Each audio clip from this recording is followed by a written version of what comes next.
All right, welcome everybody to another edition of WNBA Outlook Recap. Had some pretty good action today.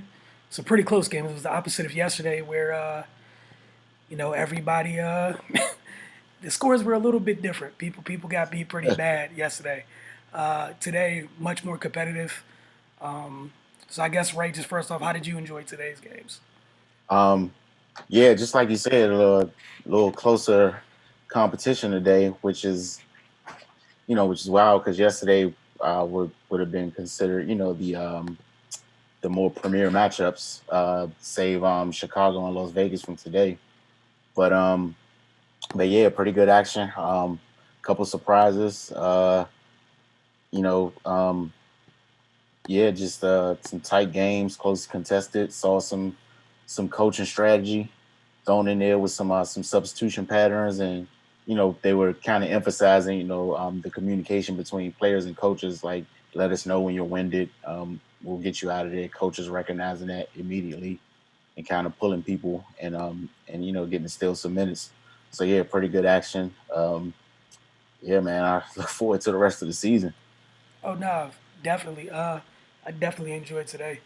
But we're gonna go ahead and get started with the first game of the day, which was the Lynx and the Sun. Minnesota came back. Didn't look good early. They came back to beat the Sun 77-69. Alyssa Thomas, 20 points, 8 boards, 4 assists, 4 steals. DeWanna Bonner in her Connecticut debut, 19 points, 8 boards, 3 steals. She was 6 of 18 from the floor, though. Jasmine Thomas, 6 points. She was 1 for 10 from the floor. So a couple, cyber performances we typically wouldn't expect from Hmm. Connecticut in that regard. And this isn't to take anything away from Minnesota. We can talk about how they did in just a bit. Sylvia Fowles with a monster game, 17 points, 18 boards, 4 blocks. Shanice Johnson, 13 points. Nafisa Collier had 11 before she fouled out. Early on, we saw the Sun kind of jump out with that type of defense that we saw last year during their run to the finals. The ball Hmm. pressure was great. They were in the passing lane. They were agitators, disruptors. And, anytime you got Alyssa Thomas in transition, nothing's good is going to happen for the opposing team. That is a whole box of problems you don't want any parts of when she's going Absolutely. downhill. And we got to see her at her very best in the first half, and that's why Connecticut jumped out to that lead. And then, we saw Minnesota kind of, they limited the turnovers, and then they got their way back into it. So I'm going to pass this on to you. What did you think first of the Sun, jumping out, and then how the rest of the game played out? Yeah, Alyssa Thomas, she was just wreaking havoc in the first quarter. I think this is really the first time we saw a team, missing one of their vital pieces really kind of affect them. I think offensively, not having John Quill there, where they can just kind of slow it down and dump it down to her and get something good, kind of hurt them. Especially since they weren't shooting the ball well, and a lot of their early points came in transition, like you mentioned, with Alyssa getting downhill and just finishing strong at the basket. And they didn't shoot well from the free throw line. Like, they were being aggressive, getting fouled, but they weren't capitalizing on those opportunities.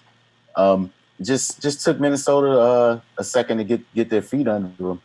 Um, Also, Connecticut missed in Courtney Williams and Morgan Tuck from last year. They're on different uniforms now, so it's just an adjustment period, just like everybody else. What I thought was telling though was how they finished the game. They looked sluggish and tired, just not in sync. And it's funny because Kurt Miller mentioned that a few days ago, like he wasn't sure how sharp his team was going to be or how well they'd be able to execute. So it just kind of speaking your doom into existence there. They just kind of fell off at the end. So but yeah, like they were in the finals last year. And they just added a good piece in DB. So it's just the first game. They're learning each other. This is a unique situation for everybody. I think Dewana looked a little, I don't want to say hesitant, but I don't think she wanted to just get out there and immediately force the issue. When you got a premier scorer like that coming into a new situation, you kind of expect them to just get in there and go to work. It looked like she was just trying to fill her way into it, and see how the team operates, which I think, I'm not going to say it hurt them, but we used to seeing her being aggressive. She did eventually start to pick it up. Like you said, she got 18 shots up today. But but yeah, it was. They started off hot and just kind of tailed off. Yeah, and that was the thing. They started off hot mostly because they're able to live in transition. We know how devastating they are. Hmm. And as you mentioned, not having John Quell, that changes how things are in the half court. And once Minnesota kind of figured out not only to stop, to kind of put a lid on the turnovers, but it kind of started with the injection to Dangerfield running the one Hmm. for them. And we saw that, and that's one or two games today where we saw the rookie point guard kind of come in, have their little rookie moments, and then for the rest of the way, the coach rode with them. It's just one team was able to win today, and one team wasn't. We'll get to the one that didn't work out this way a little bit later. And what Dangerfield brought for them was you have to honor her ability to shoot, and she got to the rim a couple of times, and she's annoying defensively. Where Connecticut's guards were able to kind of, like again in the first half, they were with their ball pressure able to bother Lexi Brown to a degree. And it's Hmm. not a knock on Lexi Brown, but she's not a true point guard, right? This just you are what you are, and you aren't what Right. you are. Crystal's been groomed to be that, and she's in a situation where they felt she falls to Minnesota. I think we all talked about it, during the draft. Like that's one heck of a situation if you're a point guard and you're getting groomed by the guy back up in the Northeast, and then you end up underneath Cheryl. For me, in my mind, it was just only a matter of time, and I didn't think it was going to come this soon. And this doesn't mean it's Right. officially her job, but let's keep it a buck. If that wasn't a vote of confidence, I don't know what is. Cheryl Reeve Exactly. going, okay, you're in the third quarter, we make a run. Hey, look, you're going to play the rest of the way out as the one in this game. And down the stretch, it is not that she did anything spectacular, but sometimes that's all you want out your point guard Right. Yeah. to make sure It, that things run. And that moment when she hit that 1-3, it was like, all right, cool. You have to honor her. We can't get away with adding another person at time to dig down on Sylvia, or help make sure that Fees wasn't able to get to her spots. You had mhm. to account for everybody you play them honestly. Then Sills getting down there, and now it's 1-on-1, and we know how that's gonna end, right? So I mean, I thought that was great for Minnesota. Just them, and that's again kind of going back to that culture thing. I know we talked about this a little bit yesterday with some of these teams where people just threw them away off the early, and it's like, think about where these players are going, right? Right. And yeah, it's one game, and this is a compressed season, but this isn't the NBA type situation where almost every women's player is coming from a very good program for the most part, Hmm. right? Groomed at least 3, 4 years. You know what you're getting. Um, she got groomed up in Connecticut. We got Ty Harris, we're going to talk about later. Got groomed by freaking Dawn Staley. You know what you're getting. It's just a matter of them getting acclimated and getting comfortable. And I thought that was huge. Her and Fees. Fees had a rough night, fouled out, but those two in the fourth quarter combined for 19 points in the most important stretch of the game, Absolutely. Yeah. right? Which helped Minnesota put this away. I guess going forward, like you said, it's one game. The Sun are going to be fine. And with Dewana, like, I think everybody on the Sun kind of like, we know what you're here for. It's just the whole, it's okay, go get it. Right. It's, Yeah. you know what I'm Yeah. saying? Because like you said, it's like, I know I'm new. I know I'm about a bucket, but it's, Yeah. should But I I? mean, at the end of the day, that's what they got you for. You Right, know what I'm saying? right. Like you, you just gotta go get it. Like I think it was one time late, like really like down the stretch where she passed up an open three, and I was like, "That's that being in a new place." Exactly. Yeah. I think you know exactly what I'm talking about. It was like on the right Hmm. wing, and she ended up driving and kicking, and it was like, "That's not you. Right. It was That's very not you." uncharacteristic. And I think, when they go back and watch Yeah, Coach Miller and her teammates gonna tell her, hey, it's okay. That's what you're here for. Like we need you to be you. right. You know? And so oh, and before we move on, I know you appreciated that those UConn girls getting busy in the fourth quarter there. Look, man, I gotta find something to be happy about. It's been a 4 year drought. I would have appreciated them getting busy in the fourth quarter at a couple times in the past couple years, but we're gonna be grown ups here and move on. I'm still in a dark place. All right, it's been 4 years. Not used to this. I don't like this feeling. But yeah, that's great. But seriously, like, it was great for them because they have to find a way to help Sil, right? Hmm. Like Sil's the one constant there. Everybody else, you got to do your part. Carry your weight so Sil can do what Sil does. It's gonna work. It works in and end. Moving on to the next. Or did you have anything else for the Um, Connecticut Minnesota game? well, just with the Sylvia Fowle situation, I mean, you got to think in the last few years, she's lost Rebecca Brunson Yes. and Maya Moore, Yes. and Odyssey's out this year, Simone. and Simone, yeah. So like with this surgence of the youngins, like this is going to extend her career. Yeah. Like if they pan out, and who knows, they might be getting Maya back next year. Right. Like we don't know how that situation is going to play out. So they could be in a good place very soon. Yeah, it's a win-win situation for them. You get better with what you have. Worst case scenario, you get a surprise with one of the best players to ever play the game comes back, right? I think it's not that hard to find a spot Right, for Maya right. Moore if that should happen. Depending on whenever it is that she chooses to return, if she returns to play. All right, moving on to the second game of the day, we had Chicago, matchup last year during the playoffs, where everybody remembers Derek Andy hitting that prayer that put Vegas into, I think it was the semifinals with the Mystics, correct? Yep. So, you know, we covered the league last year. I don't think it was a surprise for any of us that covered the league. We knew what Chicago was about.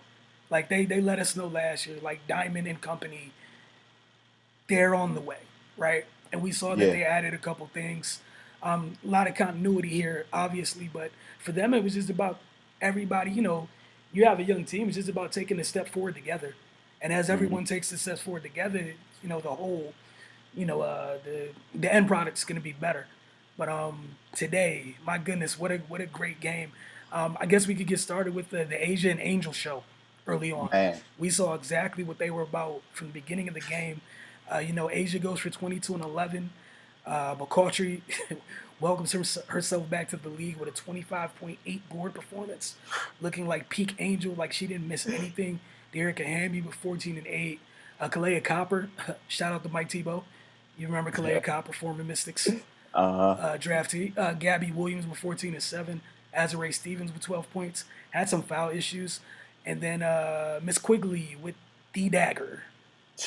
Cannot forget about that. But I was this was a huge. fun game. So many runs. You saw Vegas kind of surge ahead, and every time they surge ahead, here comes Chicago, not Mhm. going away. And I think I was the most what impressed me most about Chicago's effort today was that you didn't have a healthy Diamond DeShields at your disposal. We heard that Yeah, yeah. she was affected by some physical ailments. One of them, the most prominent, being an ailment in, I think, her right knee. Could be wrong, but an ailment in her knee, inflammation in her knee rather. So knowing what she brings to the table on both ends, not having that, it was a very impressive win to me. I was definitely very, very impressed about how they got the job done today. And I got a couple people I wanted to talk about on that team, but your thoughts on that game as a whole? Man, like you said, just a tight game through and through. Every time Vegas tried to push away, Chicago came right back. I think when we talk about clutch and things like that, people tend to think towards the end of the game. But I think the most important stretch of the game was in the second quarter. Vegas pushed out a little bit, and Sluty ran off 8 in a row to keep them right in it. I think, man, without that, Vegas might have ran away with it. So that was huge right there. And in regards to Chicago, like they're one of the few contenders that are returning basically at full strength. Diamond was hampered today, but more than likely she's going to be at full strength at some point during the season. So they get to kind of pick up right where they left off last year. They're a miracle shot away from being in the semifinals. So they're in a good spot. You touched on the Angel and Asia show. Man, like you said, Angel was back like she never left. And Asia Wilson did what she does, and she was even hampered by an ankle injury. I So couldn't tell. yeah, it didn't look like it slowed her down a bit. And they're missing Cam Page and Kelsey, but you got to deal with Angel and Asia. Jackie Young's got a year under her belt now. She looks more poised. Lindsay Allen's back. Like this, the just in all, the WNBA is stacked. Yes. Like I don't think people realize the the depth of talent in their league. But as far as Chicago goes, Azura Stevens, she this might be one of those years for her. Like she did have some foul trouble, but she had some flashes as well. And Mm. Quigley. I mean, we're not gonna worry about her. She was going to shoot. She had a tough day, but when it counted, she was right there. And of course, Kalea Cooper, spark plug. Like she really held it down for them today. So that was that this might have been, I don't know, this might have been the best game of the weekend. And Nah, especially it was definitely up there. yeah. And talking about Kalea Copper, we knew what type of athlete she was when she was here in Washington. Obviously, she was part of that haul that went over to Chicago that brought Elena back. Hmm. But the biggest thing for her is I tweeted a couple times during the game. They have so many freaking high level athletes on the wing in Chicago. It's disturbing. And I'm not talking about just like elite athleticism or okay athleticism, but the frustrating type of Hmm. athleticism when you have to deal with the I can hang in the air for an hour type athleticism. I can stay in front of whoever type athleticism with the length. So it was impressive, and that's the biggest thing for Kalei is, when she's knocking down jumpers and you have to play her honestly, you're in a whole world of trouble because once she puts that ball on the floor to get by you, it's just a matter of when and if she's gonna draw a foul Hmm. because she's that explosive. Gabby, same thing with her. When Gabby's jumper is falling, that's a whole nother type of problem to deal with. They're just not. They're both kind of behind Diamond in that regard, where Diamond's more of the pure bucket between the three of them. Right, yeah, Where yeah. Diamond already can use her athleticism we saw last year to go wreak havoc on every level of the WNBA floor offensively. So it was just great to see Copper, and she had a couple of very key buckets, like timely buckets in this one. You mentioned the personal 8 of the 10-0 run by Vandersloot. Hmm. Copper had a couple moments where Vegas tried to get away. Here she came with a three or an and one Hmm. or some free throws here just to slow things down. And they did a good job defensively too. And then, talking about the Bonner thing with Connecticut, had that moment with Vegas at the end with Angel. It's like you got Steph Dosing Yeah. on you, attack that. But it's like again, not to rehash what we were just talking about, but it was a similar moment that we were discussing, like Bonner with Connecticut down the stretch, Right, where I'm right. sure in the future, even if it's like say next game, it's time it's time to go eat, right? Yeah, man. But yeah, and this was one of those games where we saw a little chess match between the coaches. Yeah, It's the thing I like about the no fans is you can hear everything. everything. Like you can hear Lambeer, Hmm. kind of directing traffic from the sidelines. Then we heard James Wade, getting giving his team direction as well. We got our first tech of the weekend in this game too. Shout out to James Wade, Yeah. and it took a while because I thought he was gonna get one in the first half. Yeah, yeah, yeah. He was definitely revving up. They finally gave him what he wanted. But no, I mean, sometimes it's needed, and it was justified. Like if I'm on the sidelines and I see that no call, I'm going to have the same reaction. Oh, the last person I wanted to highlight before we leave this game, Cheyenne Parker, Oh underrated yeah. player. The what she did in this game, I was impressed because she's gotten better each and every year. But Hmm. you look at the box score, you're like, oh, 9.6 rebounds. You watch the game like we did. There were a couple times she was playmaking for her fellow big at times. Did not know that was a thing she could do. Hadn't Yeah. seen that before. She caught in the high post, took a couple dribbles, and it was it's simple playmaking, but again, it's effective in the sense that you need it, and it worked out for them. Just her sheer size on the other end of the floor, and the fact that she's athletic enough where you can pair her with whatever other type of big you have on the floor. I like the pairing of her and Azare Stevens, so Azare Hmm. doesn't have to play the five. Like that's not comfortable for Azare. Like I Yeah. know Azare 6'6" or whatever. To me, I threw her again. Tweeted this earlier too. I throw her in the box of those freakishly athletic wings that Chicago has. She just happens to Right. be the Yeah. Yeah. tallest one to me. So that pairing is fun, and just that physicality. Because if they didn't have that, at times the way Vegas was in the paint, where sometimes she was the reason where Derek and Hamby attacks with a ferocity, and Man. Cheyenne Park is just there to eat it. Like I'm not moving. You're not moving. My hands are straight up. Cool. So what are we gonna do here? And you need that when you're dealing with Vegas because it's literally paintball. They're gonna spend their Hmm. time there, and that's what it's gonna be, regardless of who's there. And it was also fun. Again, this is nothing to do with Liz Kimbe's. I don't want anybody to take this as a slight. To watch Asia work with that much more room, Hmm.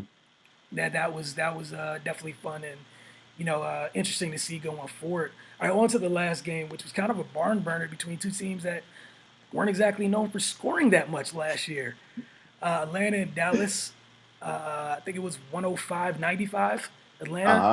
Uh-huh. Monique Billings with a career high 30 points and 13 boards. Benijah Laney with 19 points. Kennedy Carter, 18 points, 8 assists, 5 rebounds. What I was most impressed by, just 2 turnovers. And all 5 starters in double figures for Atlanta. For Dallas, Enrique and Alicia Gray with 19 points apiece. Isabel Harrison had 18 and 11.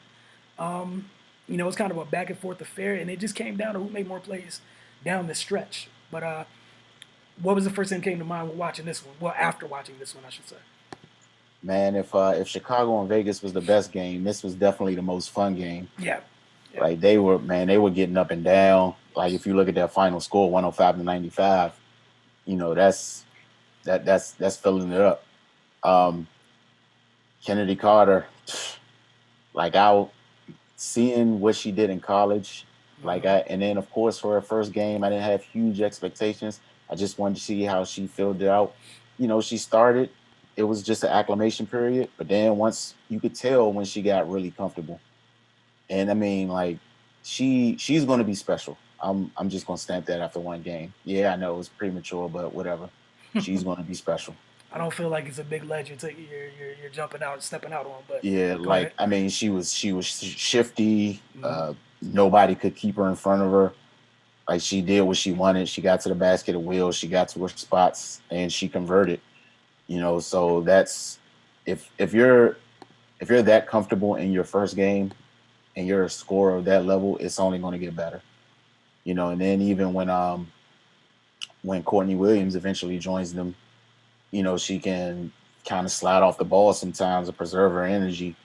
And they're going to be hell to deal with when You they know, get together. you know how annoying that's gonna be because and think about it. God forbid they both get going at the same time.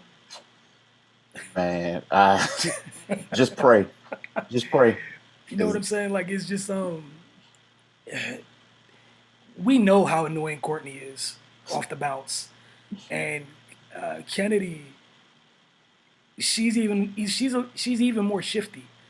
right, yeah, yeah, It's some of the angles she was at, kind of when they kind of freeze some of the replays. You're perpendicular to the ground. Your front foot's down, and not only your shoulders over your front foot, but your whole body's gone. Right. It was great to watch, and I think the thing I was most impressed by, and like this is kind of the difference. And I know she's just a rookie, but like looking at Enrique when Enrique had to play the one last year, hmm, um, she has it's not as she has more of a natural feel for playmaking than Enrique does. yeah, Where like even in the pick and roll, the passes weren't late. Like she didn't see stuff super late, and a couple times that she didn't see things, I didn't feel like they were like huge things, right? I was just impressed by that part of it. I already know she's a bucket. I was just impressed by that part of it this early on this level. Again, with just 2 turnovers, pretty much being handed the keys off the early. So impressed by that. And Benijah Laney, she was on the Fever last year. Talking about hmm, how much talent, like you said, in this league. The Fever, they made the decisions they made with their roster. She was waived. She's here. Big opportunity. She went off today. She was on set to kill, and I'm excited to see what Atlanta looks like healthy, because their perimeter players, it seems like at least 3 or 4 of them already play with that type of edge already. right, yeah, Like yeah, Benijah played with that. Kennedy showed us with that. We already know how Courtney Williams walks around, right? So she walks around on set to kill. I just enjoy that part of it. And Monique Billings, obviously the 30 points, but it was her impact on both ends. Defensively, she was so hmm, annoying as a big jumping passing lanes. It's one thing to rim run. It's another thing where you're behind the guards, your guards get a steal, and you beat everyone in front of you down the floor for an easy two. It feels like it needs to be talked about. When we talked about Crystal Dangerfield a little bit earlier, Ty Harris in this one showed quite early Absolutely.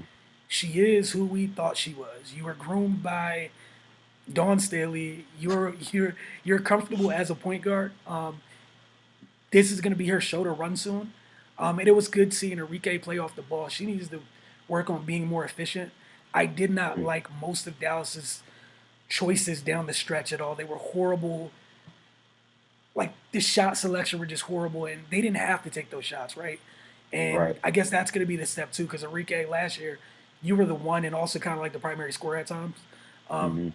you don't have to you don't have to run the show this year, so you don't have to take those shots. You don't have to. Like you can come off the ball, come off a curl, attack downhill, come off another type of action, get you an open jumper. Ty will find you. You got two capable point guards over there in Ty and Mariah Jefferson, and that battle's gonna be fun to watch too. But there's two capable point guards over there. I like Satu Sabali's debut. Yeah, It seemed like the physicality, we talked about that many times with the WNBA. It seemed like that got to her early. And a Atlanta's a little physical bit. team by nature. That's just what, no matter who's out there, they're going to hit you. She was kind of efficient offensively, but I like that she showed all the different ways she can impact the game. I would Hmm. like to see her be a little bit more assertive, though, going forward, especially offensively. But I like that she kind of. It didn't feel like she got sped up too much, but Right. she was either at her pace or the polar opposite, which was a couple times we caught her forcing it late. Hmm. But it felt like that was frustration over not getting some calls or whatnot. Like this isn't college anymore. They're gonna hit you, and the refs for the most part in a lot of games, they've been letting a whole lot of stuff slide in the paint. You Oh, go down there they and you letting them pump rock. fake, it's a wrap. They letting them rock, man. But yeah, she looked good though. She moved her well. With made sound decisions with the ball. Sat down on defense, made an impact there. Like you did mention the physicality.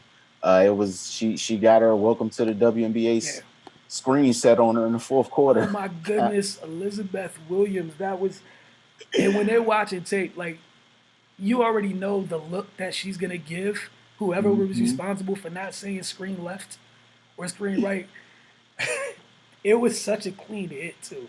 Yeah, man. Like so, but knowing Sabali, she's just gonna be like, okay, that's how we living, and she just gonna rock with it. Man, that So was such a vicious screen, yeah, it was. Yeah, like a knock. really vicious screen. That's one of those that knock your feelings out. Man, it knocked my feelings out, and I didn't get hit by it. Also with Dallas, Isabel Harrison had a good game today too. 18 Yes. points, 11 rebounds. I was impressed with her. Looked like she's been working on her range a little bit. Hmm. She took a couple face-up jumpers, and then it was a deep two, but still, like for someone we haven't really seen shoot the ball like that, it's good. It's clear that she was working on her game, and I love Alicia Gray coming off the bench. Oh The yeah, yeah. broadcast they said it was her idea. She was so efficient coming off the bench. That's going to be a nice weapon for them while they kind of figure out, with all these young players, who's going to be playing where, right?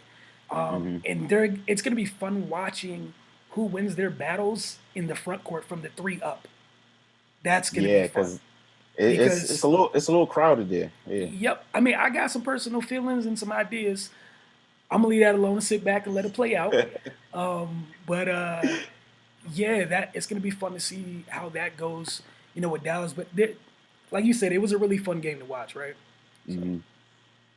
Yeah, and I think I'm looking at Dallas kind of like how I'm looking at the Liberty. A super young team, yeah, but super talented.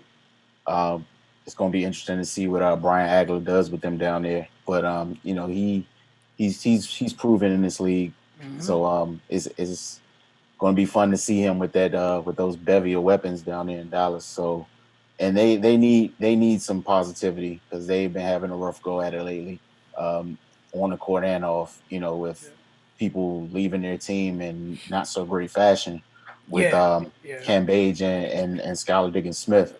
So they need a little shot in the arm down there. But I think they're in a good place. A lot of youth, a lot of exciting players. They did look good today, even though they weren't able to get the win. Um, so yeah, I'm going definitely gonna have my eye on them through these next 21 games. Yeah, I think that's gonna be the fun part is watching how a lot of these teams grow, and then again, just how many kind of early like predictions and whatnot, or early takes on what these teams look like already are kind of been shattered. It's only been 2 days in. Nothing's been consistent yet. Everyone's only had one performance, right? So, even someone's really good. Sports is always about matchups. We're gonna see going forward as some of these teams match up with different teams, how everything goes. But a lot of talent in this league. It was a fun second day. I'm looking forward to the Monday with no games. I'm looking forward to the break. Cannot lie. But if you don't have anything to add, I want to thank everybody for hanging with us today on WNBA Outlook Recap. Get over to findansmag.com. I'm on sports.com. It's Raymond Lyons. I'm Wilson Tarpeh Jr. And we will see you guys later this week. You guys are going to see a lot of us this year. So we'll see you guys. All right? Strap in, man. It's gonna be a ride. Is it? Is it? Is it? You guys have a good one.